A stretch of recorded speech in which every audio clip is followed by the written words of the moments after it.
All right, welcome back. This is video number 6. It's called You Get One URL. So that's the reality is with Instagram, you get one URL, meaning one place to add your blog, your website, or your offer. It's not like Facebook where you can create a post every single time and put a URL directly to your offer. You get one URL, so you got to choose it wisely. So the question is, what URL should you use? So in this particular video, I just want to let you know that I'm going to talk briefly about the concepts, the fundamentals, and then I'm going to go to Instagram.com and I'll show you what we're looking at. All right, so with Instagram, like I said, you got to choose one spot wisely, right? Now, the secret here is because you're trying to build your brand and your lifestyle, the ideal place to direct them to is just your website, which could be your WordPress site. And then on your WordPress site, you have your blog, your website, and your offers all on that particular site. So the secret here is because you're building a brand, because you're building a lifestyle, what you want to do is you want to still brand yourself. You don't usually want to just direct people to a sales page. People have taken the action to follow your profile, but they're still getting to know you, right? They're still trying to build that identity, build that relationship with you. So you still need to gain their trust. So here's a basic blueprint that you can follow, but from the Instagram profile, I recommend that you direct them to either a blog, your website, or an opt-in with free tips. So you're still trying to build their trust. There's still semi-cold traffic. If you send them to a blog with more content, more free information, then that's going to gain their trust. They're more likely to want more, right? Or if your brand, you can send them directly to your website and they can buy the products. But at the end of the day, you can use that. You can use an opt-in with free tips or a squeeze page to build your list first. Because what I found is that a lot of times it takes 7 to 12 times to actually touch the person, get to know them before they actually buy. So what I mean by touching or touch points means emails. So it could be 7 to 12 different emails after they sign up for a freebie. And you can email them using an autoresponder like getresponse.com or aweber.com. And just build that relationship through your email autoresponder system. And then once you've built that relationship on a more personal, deeper level, then you can begin to sell things. So we don't advise you to put a URL there where you're selling a product straight. You know, it's actually better if that link is going to your blog or a content piece with tips, maybe tips on scuba diving, the top 10 things you shouldn't do as a newbie scuba diver, or the top 10 gears that I use. So if you think about that, you're telling them the gears that you use, and maybe you link them to affiliate links like Amazon affiliate links. So you're indirectly making money by providing free content. So that's another method of indirect selling. Now, make sure that when you do this, make sure you follow FTC guidelines and make sure to be transparent with people that you are making money anytime they buy through your affiliate link.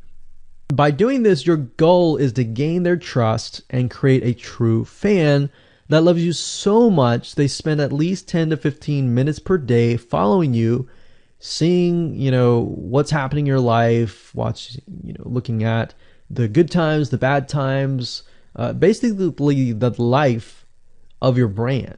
Now, you might be thinking, well, what if I'm not a person? What if it's just a brand? Well, same thing. You can show the lifestyle of the brand, what the brand is doing, what the brand is going to do, like upcoming sneak peek previews of what the brand is doing. Because Instagram, if you notice, is a lot about curiosity, a lot about sneak peek previews. So that's the end goal. So what I want to do now is just hop on over to Instagram.com And let's talk about what we just talked about. All right, so Instagram is a mobile app, so I can't show you a ton, but I can show you at least a few things. But if you go to Instagram.com/Instagram, you'll be able to find the search bar. If you go straight to Instagram.com, then you'll be met with a screen that says you'll need to download the app. But as you can see here, you get one URL, and the one URL is going to be located basically at the top inside your description. So if you notice, if I take a look at some of these images, let's say this one here, you'll see that it has a lot of text. You got hashtags, so you could use hashtags as a means to direct people to a certain place, but you can't really enter a URL in here. So that's why that one URL has to be used wisely. Now you can see, like I said, with Instagram, their profile, you can see that they're directing you to their blog. They're still trying to gain your trust, right? So they've not directed you to a certain product, but of course that's Instagram. So they could direct you to Instagram.com, but for whatever reason they chose to direct you to a blog. But let's go up the top here and let's type in scuba diving. And let's just choose this one here. So as you can see, this guy has 696 posts, 117,000 followers, and he is linking right here. So let's see what he's linking to. So scubadiving.com/. So obviously this person doesn't own scubadiving.com. It's a photographer spotlight. So it looks like they're linking here to show you that, hey, I am really a scuba diver. But what she could be doing is, if they wanted to monetize he or Beth Watson here, she could be directing people to a blog that showcases scuba diving and all that. Now, she's more into photography, so she's probably going to track people who are in photography, so it's not really going to be scuba diving equipment, but rather people are probably going to want to know, hey, what camera are you using? What equipment are you using? What scuba diving equipment are you using? And all that for the purposes of photography. So you see how in this example, it may not be necessarily she's selling scuba diving equipment, but rather than she's attracting a specific type of mindset. So you have to get an idea, like, who are you attracting? So in this case, scuba divers who love photography. This person obviously does not have a URL, so he's losing out on, making income, and that's probably not the reason why he's on here. But as you can see here, camping tent, 44,000 followers. He could be redirecting people to a blog, or you could also do a Shopify store. But a blog would be better because then you're still basically building trust, and you can send them from the blog to a lead capture page where they can get freebies and all that and build your list.